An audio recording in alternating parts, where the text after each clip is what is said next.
Je vous remercie. Merci, monsieur Leconte.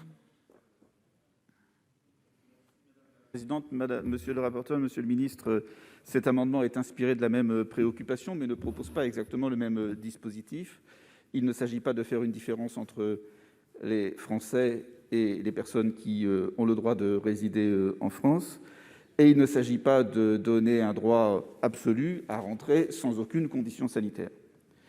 Monsieur le rapporteur, monsieur le ministre, plusieurs questions, parce qu'effectivement, la situation actuelle, elle est liée au vote de la loi, à l'adoption de la loi du 9 juillet 2020 et au décret d'application qui en a suivi. Monsieur le ministre, pourriez-vous nous donner des explications sur la raison pour laquelle certains pays sont sur une liste dite liste 2B et une autre liste dite liste 2C, où nous avons des pays qui représentent des risques identiques, et certains, vous les avez placés dans un cas où vous autorisez le test PCR à l'arrivée en France, et dans d'autres cas, vous l'exigez au départ.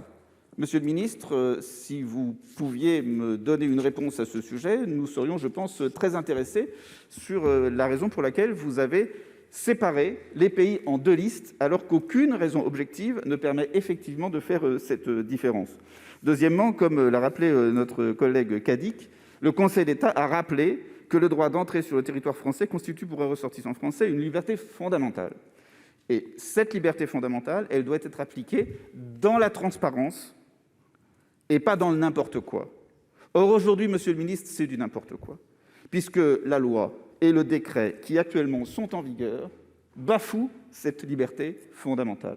Et ce que nous proposons par cet amendement, c'est d'établir une exception qui vous invitera à corriger le décret d'application de la loi de juillet 2020, de manière à établir de manière transparente les conditions dans lesquelles vous demanderez aux postes diplomatiques et consulaires de délivrer des laissez-passer sanitaires.